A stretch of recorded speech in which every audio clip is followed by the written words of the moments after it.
नमस्कार और स्वागत है द डीप डाइव में। आज हम डॉक्टर रविंद्र पस्तूर की किताब अथ उद्यमिता अनुशासन के कुछ अंशों पर एक गहरी नजर डालेंगे। नमस्कार। हाँ, ये अंश काफ़ी दिलचस्प है क्योंकि इनमें लेखक के अपने अनुभव है, स्टार्टअप्स की केस स्टडीज हैं और साथ ही भगवद गीता और पतंजलि योग सूत्र जैसे हमारे प्राचीन ग्रंथों की सीख भी है। एक अनूठा संगम है ये। बिल्कुल। और ये सिर्फ बिजनेस स्ट्रैटेजी की बात नहीं करते, असल में ये उस अंदरूनी सफ़र की बात है जो हर उद्यमी को तय करना पड़ता है। तो हमारा मकसद क्या है आज?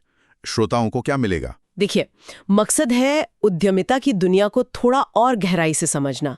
सिर्फ बाहरी रणनीतियां नहीं, बल्कि वो मानसिक दृढ़ता, वो आत्म जागरूकता कैसे लाएं और वो मनोवैज्ञानिक बाधाएं, वो डर, वो शक, उन्हें कैसे पार करें। और ये देखना कि हजारों साल पुराना ज्ञान आज के स्टार्टअप फाउंडर्स के लिए कैसे काम आ सकता है ना? एग्जैक्टली। तो चलिए शुरू करते हैं पहली चिंगारी से। वो क्या चीज है जो किसी को उद्यमी बनने के लिए प्रेरित करती है? लेखक डॉक्टर पस्तूर, उन्हें क्या महसूस हुआ? किताब लिखने की प्रेरणा कहाँ से मिली? उन्हें लगा कि हिंदी भाषी उद्यमियों के लिए प्रैक्टिकल गाइडेंस की थोड़ी कमी है, खासकर जब बात आती है मानसिक और मनोवैज्ञानिक चुनौतियों से निपटने की। हाँ, मतलब फंडिंग पॉलिसी वगैरह तो है, पर अंदर की लड़ाई। बिल्कुल, वो असली लड़ाई तो अक्सर मन के अंदर ही होती है। डर है, अनिश्चितता है, शक है, कभी कभी बेसब्र हो जाते हैं हम। तो यहीं पर वो प्राचीन ज्ञान को लाते हैं, योग वगैरह। हाँ, वो योग पद्धतियों को आज के बिजनेस प्रॉब्लम्स के सोल्यूशन की तरह देखते हैं। किताब में एक रवि नाम के उद्यमी की कहानी भी है। उसके पास रिसोर्स तो है, पर वो अंदर ही अंदर जूझ रहा है। अच्छा, किन चीजों से? वही डर, शक, अधीरता। तो उसके गुरु उसे सलाह देते हैं। क्या सलाह देते हैं? गुरु कहते हैं कि देखो, बाहरी दुनिया में सफलता पाने से पहले अपनी भीतरी दुनिया को साधना होगा, जिसे योग में चित्त कहते हैं। मतलब अपना मन, अपनी चेतना। गहरी बात है। तो उद्यमिता सिर्फ एक बिजनेस मॉडल खड़ा करना नहीं है। नहीं, बिल्कुल नहीं। ये जीवन जीने का एक अनुशासन है, एक डिसिप्लिन। जैसे एक बीज धीरे धीरे पेड़ बनता है, खुद को तपाकर संघर्ष करके, वैसे ही उद्यमी भी खुद को गढ़ता है। ये चित्त या मन को साधने की बात बहुत दिलचस्प है, लेकिन सवाल ये उठता है कि कौन चल सकता है इस रास्ते पर? क्या हर कोई उद्यमी बन सकता है? लेखक इस पर गीता का हवाला देते हैं। वो कहते हैं कि व्यक्ति की जो स्वाभाविक प्रवृत्ति है, उसका स्वभाव, वो बहुत मायने रखता है। स्वभाव मतलब गीता के गुणों की तरह सत्व, रज, तम? हाँ, बिल्कुल। गुण और वर्ण। वर्ण मतलब काम की प्रकृति के आधार पर, जाति के आधार पर नहीं। ये हमारी नेचुरल क्षमता और झुकाव दिखाते हैं। अच्छा, तो मतलब ये जरूरी है कि हमारा काम, हमारी वृत्ति, हमारे स्वभाव, हमारी प्रवृत्ति से मेल खाए। वो जो कहते हैं स्वधर्मे निधनम श्रेय पर धर्मो भयावह। एग्जैक्टली। जब आपका काम आपके मूल स्वभाव से जुड़ता है ना, तो आप उसमें टिकते भी हैं और सफल होने की संभावना भी ज्यादा होती है। उदाहरण है कुछ इसके? कई हैं। देखिए, अमिताभ बच्चन, अभिनय उनका स्वधर्म था, वहां वो शिखर पर पहुंचे। पर जब उन्होंने बिजनेस में हाथ आजमाया, ABCL, तो वो असफल रहे। हाँ, याद है। दूसरी तरफ धीरूभाई अंबानी क्लर्क थे, पर स्वभाव व्यापार का था। वो सफल उद्योगपति बने। तो जरूरी है कि आप अपनी प्रवृत्ति पहचाने। लेखक ने खुद अपनी प्रवृत्ति पहचानी? हाँ, वो कहते हैं कि उन्होंने आत्मविश्लेषण किया और पाया कि उद्यमिता के लिए जो रजोगुण चाहिए, मतलब वो सक्रियता, वो एम्बिशन, वो आगे बढ़ने की चाह, वो उनमें है। और इसके लिए एक फोकस वाली बुद्धि भी तो चाहिए ना? गीता में शायद व्यवसायत्मक बुद्धि कहा गया है। बिल्कुल सही। एक लक्ष्य पर टिकी हुई बुद्धि। क्योंकि अगर मन में संशय रहेगा, दुविधा रहेगी, तो गीता कहती है संशय आत्मा विनश्यति। संशय करने वाला नष्ट हो जाता है। तो मतलब इरादा पक्का होना चाहिए। हाँ, और ये भी समझना जरूरी है कि उद्यमी कोई पैदा नहीं होते, बनते हैं अनुभव से, सीखने से। पर ये रास्ता आसान नहीं है, चुनौतियां बहुत हैं, बाहरी भी, अंदरूनी भी। तो चलिए इन अंदरूनी चुनौतियों पर थोड़ी और बात करते हैं। आपने पतंजलि योग सूत्र का जिक्र किया था, उसमें कुछ बाधाओं, अंतराय या चित्त विक्षेप की बात है। हाँ, जो मन की शांति भंग करती हैं, आपको आगे बढ़ने से रोकती हैं। क्या वो आज के उद्यमियों पर भी लागू होती हैं? कमाल की बात है, बिल्कुल होती है। ये हजारों साल पहले लिखी गई बातें हैं, लेकिन आज के स्टार्टअप फाउंडर की रोजमर्रा की मुश्किलों से सीधी जुड़ती हैं। 9 बाधाएं बताई हैं पतंजलि ने, पर कुछ तो बहुत ही ज्यादा रेलेवेंट है। जैसे कि? पहली है व्याधि, यानी बीमारी। अब सोचिए आज का startup culture, work life imbalance, 24 घंटे का तनाव, इसका सीधा असर सेहत पर पड़ता है, शारीरिक भी, मानसिक भी। हाँ, ये तो बहुत सुनने में आता है। Burnout, mental health issues. बिल्कुल। हम सुनते ना, कोई कहता है 70 घंटे काम करो, कोई कहता है ये गलत है। स्टार्टअप्स में मेंटल हेल्थ क्राइसिस एक सच्चाई है। और व्याधि क्या करती है? आपकी ऊर्जा छीन लेती है, आपका फोकस खत्म कर देती है। सही बात है। सेहत ही नहीं तो फिर क्या फायदा? और दूसरी कौन सी बाधा है? दूसरी है संशय, मतलब संदेह, शक, अनिर्णय की स्थिति। क्या मेरा आइडिया चलेगा? क्या मैं ये कर पाऊंगा? लोग पैसे लगाएंगे या नहीं? ये शक ना इंसान को जैसे पंगु बना देता है। हाँ, जिसे एनालिसिस पैरालिसिस भी कहते हैं शायद। सोचते ही रह जाना, कुछ करना पाना। वही। और गीता भी यही कहती है, संशयात्मा विनश्यति। संशय करने वाले का नाश होता है। निर्णय लेना पड़ता है, चाहे उसमें थोड़ा रिस्क ही क्यों ना हो। ये भी बहुत आम लगता है, खासकर जब चीजें मुश्किल हों। और तीसरी? एक और बहुत महत्वपूर्ण बाधा है अविरति। अच्छा। इसका मोटा मोटा मतलब है विषय आसक्ति या नियंत्रण की कमी। अच्छा, इसे आज के संदर्भ में कैसे देखें? इसे हम आज कॉरपोरेट जगत में कदाचार या मिसकंडक्ट के रूप में देख सकते हैं, जैसे फंड का गलत इस्तेमाल करना, झूठे वादे करना, जरूरत से ज्यादा खर्च करना, अनैतिक व्यवहार। जब फाउंडर अपना नियंत्रण खो देता है, भटक जाता है, तो पूरा स्टार्टअप डूब सकता है। हाँ, ये तीनों व्याधि यानी सेहत का बिगड़ना, संशय यानी शक और अनिर्णय, और अविरति यानी नियंत्रण खोना, ये वाकई आज के उद्यमियों के लिए बहुत बड़ी चुनौतियां हैं। तो सवाल उठता है, पतंजलि इनका समाधान क्या बताते हैं? इन बाधाओं से कैसे पार पाया जाए? समाधान भी उतना ही सरल और गहरा है जितना कि समस्या। पतंजलि कहते हैं, अभ्यास वैराग्याभ्याम तन्निरोधः। अभ्यास और वैराग्य, इनका क्या मतलब है यहाँ? अभ्यास मतलब लगातार कोशिश करना, प्रैक्टिस करना, मन को साधने की, फोकस बनाए रखने की, सही दिशा में सोचने की लगातार कोशिश।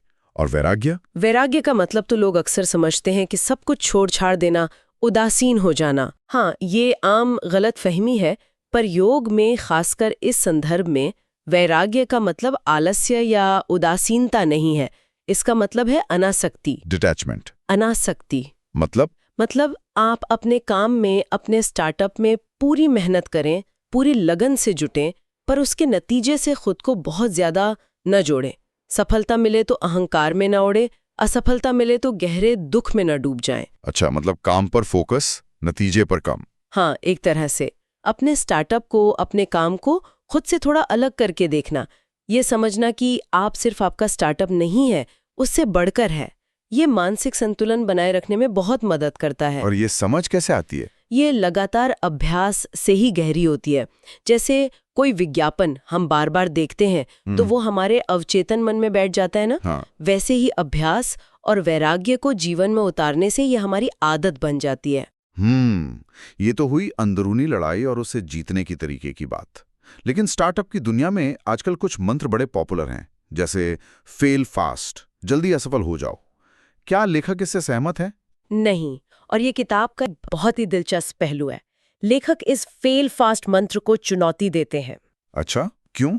उनका तर्क है कि हाँ, असफलता से सबक मिलते हैं, जरूर मिलते हैं, लेकिन जो असली ठोस काम की सीख होती है ना, वो सफलता से मिलती है। उनका एक कोट है, सफलता आपको असली गोला बारूद बेचती है। दिलचस्प। मतलब असफलता बताती है क्या नहीं करना, पर सफलता बताती है कि क्या काम करता है। बिल्कुल। और एक हार्वर्ड बिजनेस स्कूल की स्टडी का भी जिक्र है, जो कहती है कि जो उद्यमी एक बार सफल हो चुके हैं, उनके दोबारा सफल होने की संभावना ज्यादा होती है, क्योंकि उन्हें पता होता है कि क्या काम करता है। तो फोकस इस पर होना चाहिए कि क्या चीज काम कर रही है और उसे और बेहतर कैसे किया जाए। एग्जैक्टली।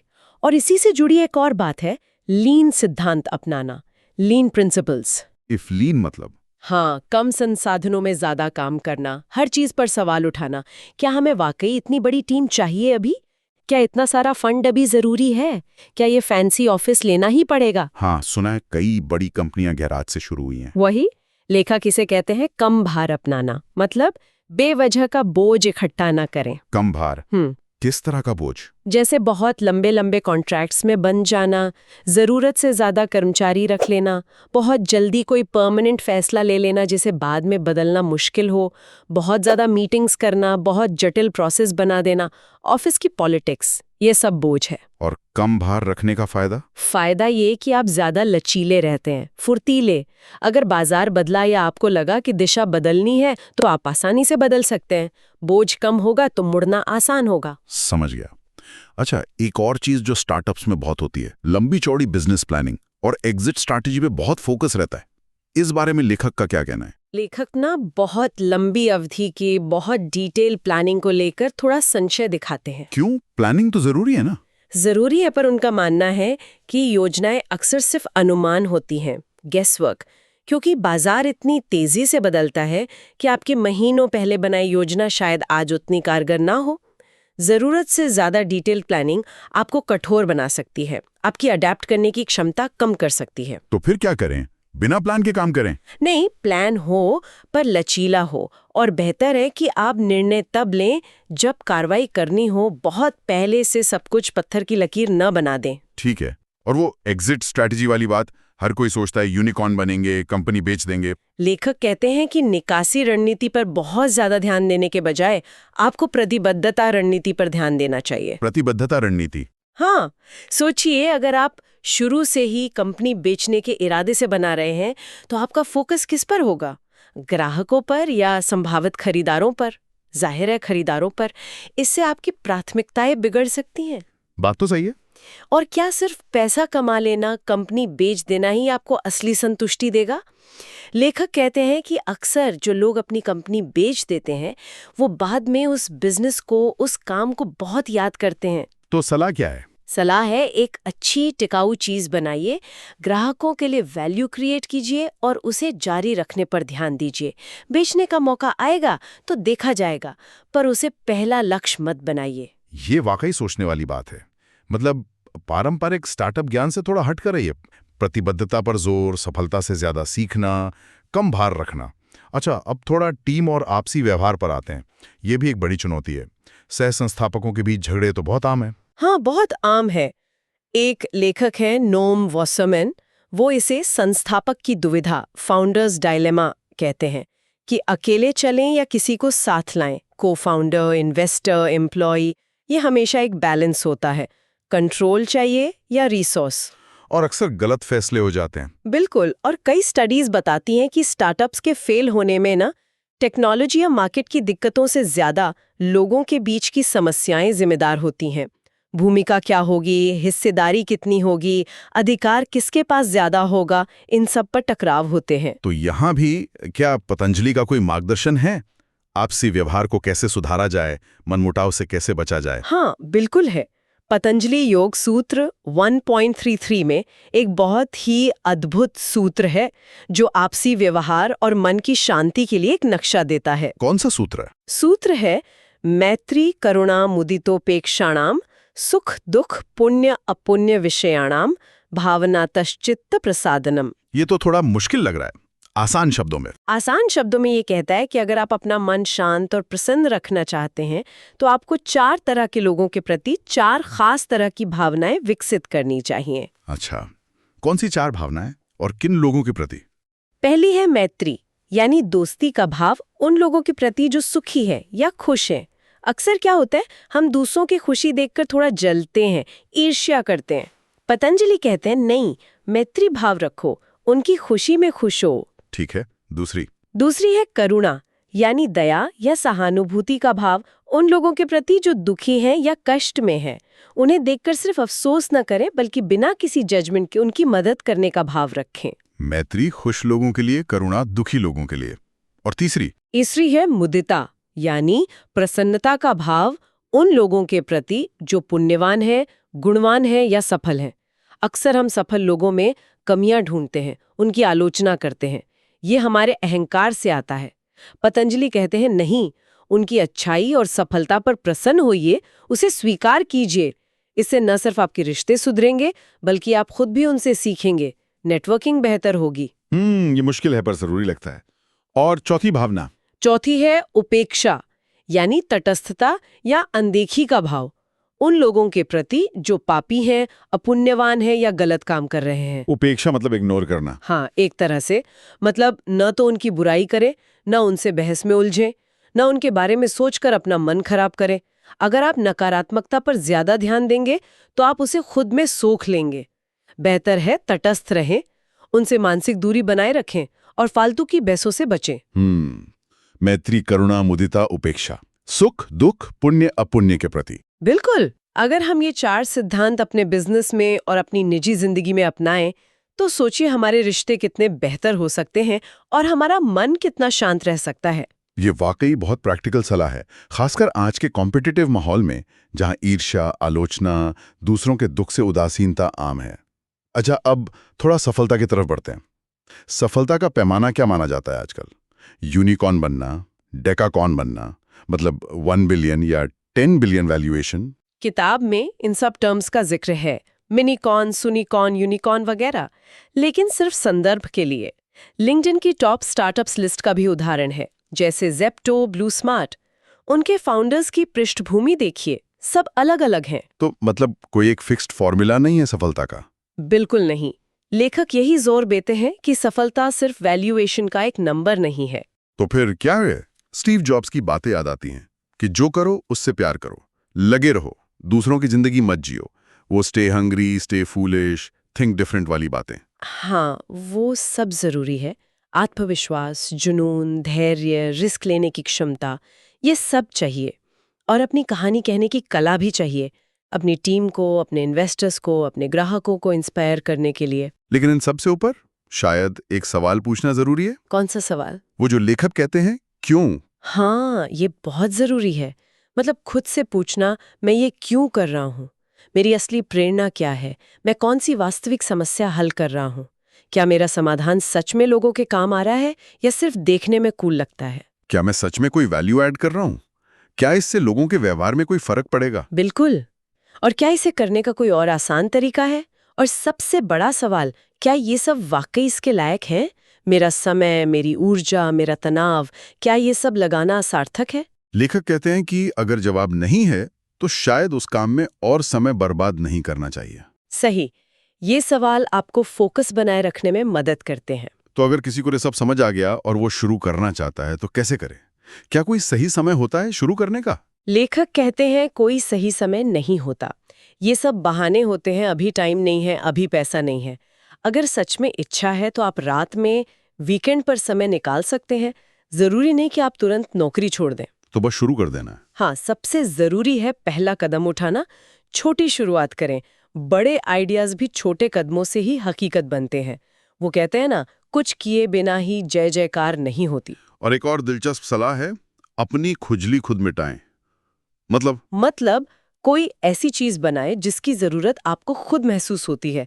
ये सबसे आसान तरीका है। क्यों? क्योंकि तब आप उस प्रॉब्लम को, उस डोमेन को अच्छे से समझते हैं। आपको पता होता है कि एक अच्छा समाधान कैसा दिखना चाहिए, क्वालिटी क्या होनी चाहिए। और जब आप अपनी प्रॉब्लम सॉल्व कर रहे होते हैं तो जुनून अपने आप आता है। जेम्स डायसन ने वैक्यूम क्लीनर बनाया क्योंकि वो मौजूदा वाले से खुश नहीं थे। बिल बोवरमैन ने नाइकी के जूते अपनी टीम के लिए बेहतर बनाने के लिए डिजाइन किए। बात तो सही है। अपनी जरूरत सबसे अच्छे से हम ही समझते हैं। बिल्कुल। तो अगर हम पूरी चर्चा को समेटें तो डॉक्टर पस्तौर की किताब के ये अंश हमें उद्यमिता को एक बहुत ही अलग, एक ज्यादा गहरे नजरिए से देखने को कहते हैं। हाँ, ये सिर्फ बिजनेस बनाने की टैक्टिक्स या रणनीतियों की बात नहीं है। ये एक आत्म अनुशासन की यात्रा है, एक लचीलापन विकसित करने की प्रक्रिया है और लगातार सीखते रहने का नाम है। और इस यात्रा में हमारा हजारों साल पुराना ज्ञान, चाहे वो गीता का कर्मयोग हो, स्वधर्म की समझ हो या पतंजलि का मन को साधने और बाधाओं को पहचानने का विज्ञान हो, वो एक बहुत शक्तिशाली गाइड बन सकता है। बिल्कुल। ये हमें न सिर्फ बाहरी चुनौतियों से निपटना सिखाता है, बल्कि हमारे अंदर जो डर, शक, लालच, ईर्ष्या जैसे संघर्ष चलते रहते हैं, उनसे भी पार पाने का रास्ता दिखाता है। सही कहा। ये बाहरी सफलता के साथ साथ अंदरूनी शांति और संतुलन पर भी उतना ही जोर देता है। और शायद यहीं पर हम अपने श्रोताओं के लिए एक विचार छोड़ सकते हैं। जरूर।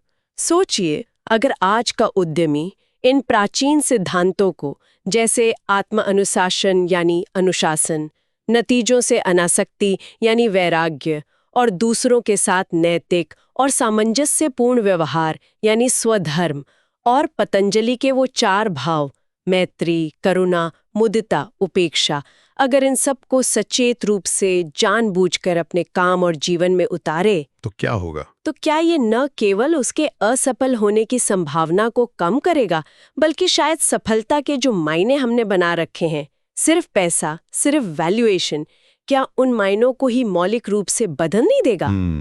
सफलता शायद तब सिर्फ एक आंकड़ा न रहकर एक ज्यादा संतुलित, ज्यादा सार्थक और ज्यादा टिकाऊ उपलब्धि बन सकती है। बिल्कुल, एक ऐसी सफलता जिसमें बिजनेस ग्रोथ के साथ साथ मानसिक शांति और अच्छे मानवीय संबंध भी शामिल हों। इसी विचार के साथ आज का ये गहन विश्लेषण यहीं समाप्त करते हैं। हमारे साथ जुड़ने के लिए धन्यवाद। धन्यवाद।